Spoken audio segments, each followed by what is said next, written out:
The morning of the hearing felt strangely ordinary. Traffic moved slowly outside the courthouse.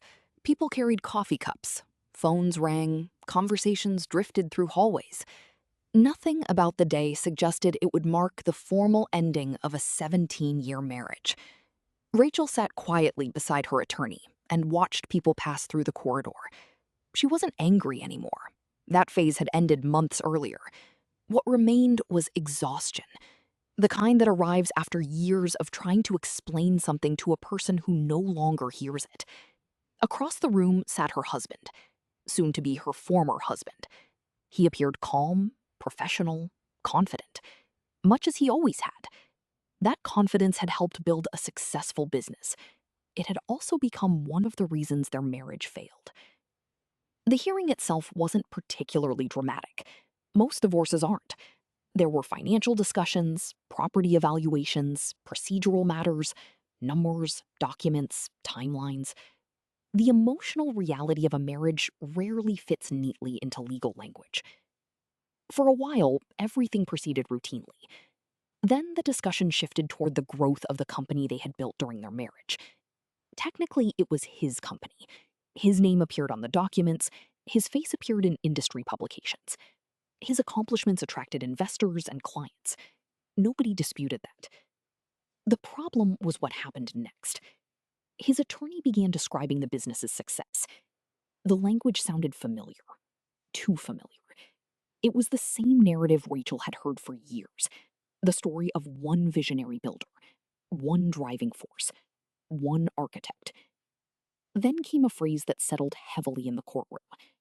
The attorney referred to Rachel's role as largely supportive, in a personal capacity. Nothing cruel, nothing openly insulting, yet something about it stung. Largely supportive, as if 17 years could be summarized in 2 words. Rachel lowered her eyes, not because she was ashamed, because she suddenly felt tired. Tired of hearing her life translated into a footnote.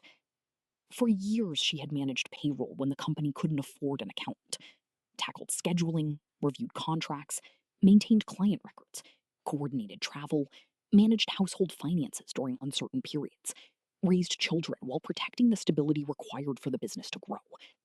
None of those things appeared on promotional brochures. Most happened quietly over time. Even her husband seemed to stop noticing them. The attorney continued speaking. Each statement sounded reasonable on its own.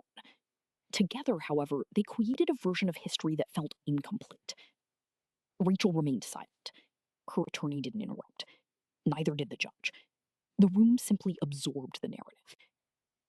Then another witness was called, a forensic business analyst, a court-appointed professional, tasked with evaluating company records and financial history. The woman approached the stand, carrying several binders. The atmosphere changed immediately. Unlike emotional testimony, documentation tends to command attention. The analyst began answering questions calmly, methodically, paused numbers, dates, records. Nothing dramatic. Then she described operational activity from the company's early years.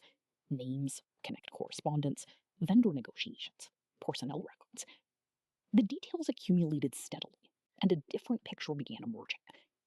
The analyst referenced Years of communications conducted by Rachel, thousands of documented interactions, project coordination, contract preparation, financial tracking, administrative management, business continuity planning. The list continued.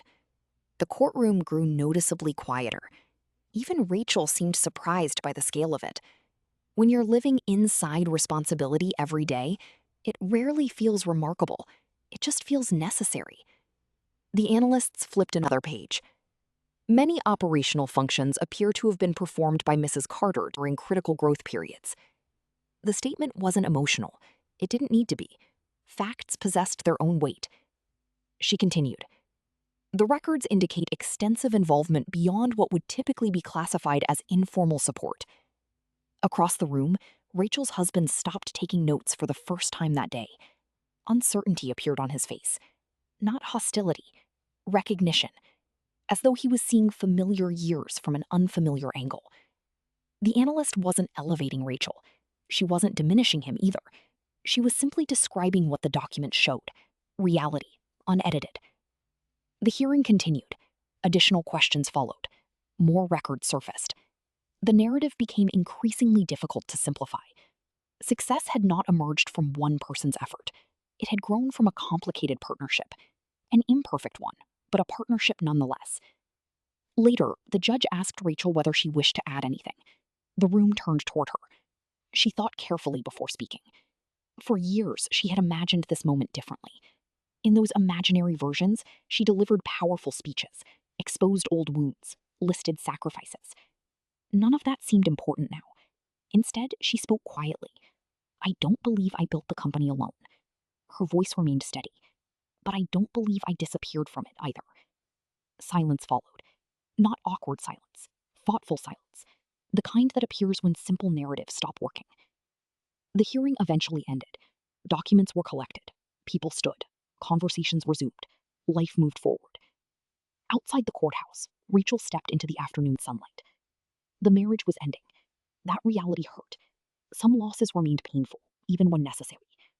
Yet as she walked toward her car, she noticed something. Unexpected relief. Not because she had been proven right, not because anyone had lost, because she no longer felt responsible for defending her own existence inside someone else's version of the story. For years, she had waited for recognition, waited for someone to acknowledge what she contributed. The courtroom had provided something different: perspective, a reminder that value does not disappear simply because another person fails to see it. The marriage was over, but for the first time, in a very long time, Rachel's understanding of herself no longer depended on whether anyone else agreed.